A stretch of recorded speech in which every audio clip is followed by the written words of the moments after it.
Hello friends, welcome to SSC crackers. और इस channel पे फिर से आपका बहुत बहुत स्वागत है।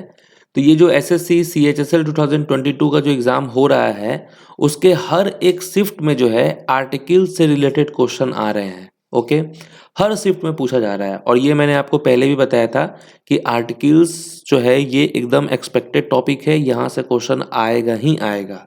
तो ये वीडियो बना रहे हैं रिवीजन पॉइंट ऑफ व्यू से। जितने भी नेक्स्ट शिफ्ट वाले हैं उनको ये वीडियो को देखकर रिवाइज कर लेना है। और जो मेरे पहले के भी वीडियोस है, एक दो वीडियोस आप देख लेंगे तो फिर एक क्वेश्चन छूटने वाला आपका एग्जाम में नहीं है। ठीक है, तो चलिए स्टार्ट करते हैं। इस वीडियो में सारे एक्सपेक्टेड क्वेश्चंस देखते हैं जो आने वाले शिफ्ट है उनके लिए। तो फर्स्ट क्वेश्चन आपके सामने है कि during emergency which fundamental rights can not be suspended. तो आपातकाल के दौरान जो है किन मौलिक अधिकारों को निलंबित नहीं किया जा सकता है। तो राइट आंसर क्या होगा ये आप जानते हैं कि आर्टिकल 20 और आर्टिकल जो 21 है इसको जो है सस्पेंड नहीं किया जा सकता है इमरजेंसी के टाइम में। ओके, नेक्स्ट है कि which article of the Indian constitution deals with the protection of life and personal liberty. तो protection of life and personal liberty से रिलेटेड कौन सा आर्टिकल है? तो क्या होगा राइट आंसर? आर्टिकल 21 होगा राइट आंसर। ठीक है, नेक्स्ट है in the Indian Constitution the abolition of untouchability provision is mentioned in which article। तो आप जानते हैं abolition of untouchability ये किस आर्टिकल से रिलेटेड है? तो आर्टिकल 17 से रिलेटेड है abolition of untouchability। Next question है कि which article of the constitution of India talks about superintendence direction and control of election. तो भारत के संविधान का कौन सा अनुच्छेद चुनावों के अधीक्षण, निर्देशन और नियंत्रण के बारे में बात करता है? तो इलेक्शन से कौन सा रिलेटेड आर्टिकल है? तो आर्टिकल 324 जो है 324 ये है रिलेटेड।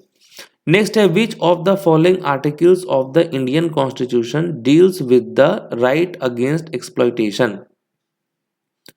तो कौन सा है यहाँ पर आर्टिकल? भारतीय संविधान का निम्नलिखित में से कौन सा अनुच्छेद शोषण के विरुद्ध अधिकार से संबंधित है? तो ये राइट आंसर होगा यहाँ पर आर्टिकल 23-24। ओके, ये दो आर्टिकल किससे रिलेटेड है? राइट अगेंस्ट एक्सप्लॉइटेशन से। नेक्स्ट है कि which article of the Indian constitution provides for right to education. भारतीय संविधान का कौन सा अनुच्छेद शिक्षा का अधिकार प्रदान करता है? शिक्षा का अधिकार कौन सा प्रदान करता है? कौन सा आर्टिकल है? तो आर्टिकल 21A है। ओके, नेक्स्ट है article 25 to 28 of the Indian constitution refers to the. तो आर्टिकल 25 से लेकर 28 में है जो है किस चीज का उल्लेख है? तो क्या होगा राइट आंसर? यहाँ पर ध्यान से देखिए, करेक्ट आंसर होगा right to freedom of religion. Right to freedom of religion यानी कि धर्म की स्वतंत्रता का अधिकार किस में है? 25 से 28 में है। नेक्स्ट क्वेश्चन है कि article 32 of the constitution of India deals with. Bharat के संविधान का अनुच्छेद 32 किससे संबंधित है?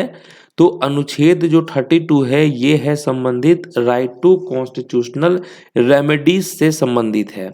ओके, नेक्स्ट है the composition of the council of states comes under the purview of which of the following articles of the constitution of India.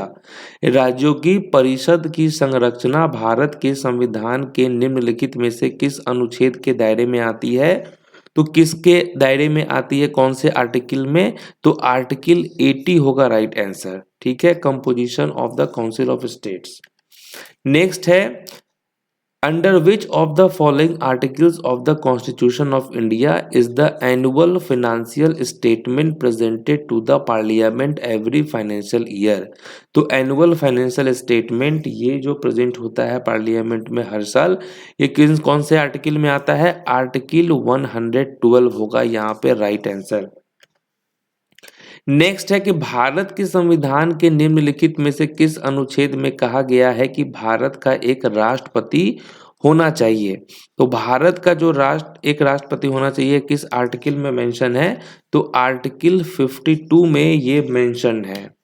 Next है कि under which article of the constitution of India can the president of India declare national emergency. तो national emergency जो है है ना। राष्ट्रपति जो है राष्ट्रीय आपातकाल की घोषणा किस अनुच्छेद के तहत कर सकते हैं, तो 352 के तहत कर सकते हैं। ठीक है, फाइनेंशियल इमरजेंसी 360 के अंतर्गत किया जा सकता है। यूनिफॉर्म सिविल कोड जो है ये किस आर्टिकल में आता है, ठीक है, कौन सा आर्टिकल रिलेटेड है यूनिफॉर्म सिविल कोड से, तो ये आप जानते हैं आर्टिकल 44 है रिलेटेड।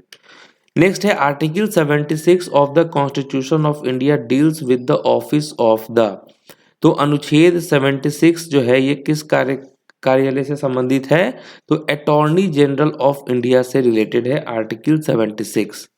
नेक्स्ट है कि which article of the Indian constitution provides for right to freedom of speech. Right to freedom of speech ये किस आर्टिकल से रिलेटेड है, तो आर्टिकल 19 से संबंधित है, फ्रीडम ऑफ स्पीच। नेक्स्ट है abolition of titles. Abolition of titles ये किस आर्टिकल से रिलेटेड है, तो राइट आंसर क्या होगा यहाँ पर, आर्टिकल 18 रिलेटेड होता है एबोलिशन ऑफ टाइटल्स से। ओके, आर्टिकल 17 हमारा रिलेटेड किससे होता है, अनटचेबिलिटी से। आर्टिकल 19 किससे रिलेटेड होता है, right to freedom of speech से। ओके, नेक्स्ट है कि which of the following articles of the constitution of India empowers the president of India to pardon in case of punishment और sentence. तो राष्ट्रपति के पास जो ये पावर होता है कि वो क्षमादान कर सकते हैं, ये किस आर्टिकल में है, कौन सा आर्टिकल इनको पावर देता है ये, तो आर्टिकल 72 ये पावर देता है। ठीक है, नेक्स्ट है राज्य के राज्यपाल के पास भारत के संविधान के किस अनुच्छेद के तहत क्षमादान शक्ति है। गवर्नर के पास भी जो है क्षमादान की शक्ति होती है क्षमादान का, तो ये किस आर्टिकल में आता है, तो आर्टिकल 161 में आता है, 161 में ये मेंशन है। ठीक है, नेक्स्ट है duties and powers of the controller and auditor general of India, ये आता है आर्टिकल 149 में। ठीक है, duties and powers of the controller and auditor general of India. Next है protection of interest of minorities, ये आता है आर्टिकल 29 में। ओके, नेक्स्ट है 18 हो गया आपका एबोलिशन ऑफ टाइटल्स, ये भी हम लोगों ने देखा। Protection of life and personal liberty ये रिलेटेड होता है आर्टिकल 21 से। भारत का एक प्रेसिडेंट हो ये आर्टिकल 52 में मेंशन है। नेक्स्ट है इलेक्शन ऑफ प्रेसिडेंट, प्रेसिडेंट का इलेक्शन ये 54 में आता है। कितने साल का कार्यकाल होगा प्रेसिडेंट का, टर्म ऑफ ऑफिस, ये 56 के अंतर्गत आता है। क्वालिफिकेशन क्या होता है इलेक्शन का प्रेसिडेंट के लिए, ये 58 में आता है। 60 में क्या आता है, कौन सा आर्टिकल 60 में जो है ये रिलेटेड होता है ओथ और इन्फॉर्मेशन बाय द प्रेसिडेंट से, जो शपथ लेते हैं वो सबसे रिलेटेड होता है प्रेसिडेंट का 60 में। राष्ट्रपति पे जो महाभियोग लगाया जाता है, इम्पीचमेंट लगाया जाता है, ये आर्टिकल 61 में मेंशन होता है। भारत का एक वाइस प्रेसिडेंट होना चाहिए, ये है आर्टिकल 63 में। इलेक्शन ऑफ वाइस प्रेसिडेंट ये है 66 में। कितने साल का कार्यकाल होना चाहिए, ऑफिस होना चाहिए, टर्म ऑफ ऑफिस, ये 67 में मेंशन है। मनी बिल जो है ये 110 में आता है, आर्टिकल 110 में। एनुअल फाइनेंशियल स्टेटमेंट ये 112 में आता है। तो ये सारे इंपॉर्टेंट है, पूछे गए क्वेश्चन है। नेक्स्ट है गवर्नर ऑफ स्टेट्स, गवर्नर होना चाहिए स्टेट्स का, वो 153 में आता है। एग्जीक्यूटिव पावर ऑफ स्टेट्स ये है 154 में। अपॉइंटमेंट ऑफ गवर्नर है ये 155 में है। गवर्नर का कितने साल का कार्यकाल होना चाहिए, ये 156 में है। Qualification for appointment as governor ये 157 में है। कंडीशंस ऑफ गवर्नर्स ऑफिस, क्या कंडीशन होना चाहिए, ये 158 में है। और गवर्नर्स का जो ओथ होता है ये 159 में मेंशन है। तो ये सभी आर्टिकल को जो है ना एक बार आपको रिवाइज कर लेना है। अगर आप चाहते हैं कि एग्जाम में आपका एक क्वेश्चन सही हो आर्टिकल से, तो बस आप एक बार अच्छे से पढ़ लीजिए, ये वीडियो देख लीजिए और एक दो वीडियो लास्ट का मेरा आप देख लेंगे आर्टिकल से रिलेटेड, तो एक भी क्वेश्चन स्किप नहीं होगा। जो भी क्वेश्चन पूछा जा रहा है ना अभी 2 दिन के एग्जाम में, वो सारे हम लोगों ने अपने चैनल पे करवा रखे हैं। तो मिलते हैं आपसे नेक्स्ट वीडियो में, तब तक के लिए जो है ऑल द बेस्ट।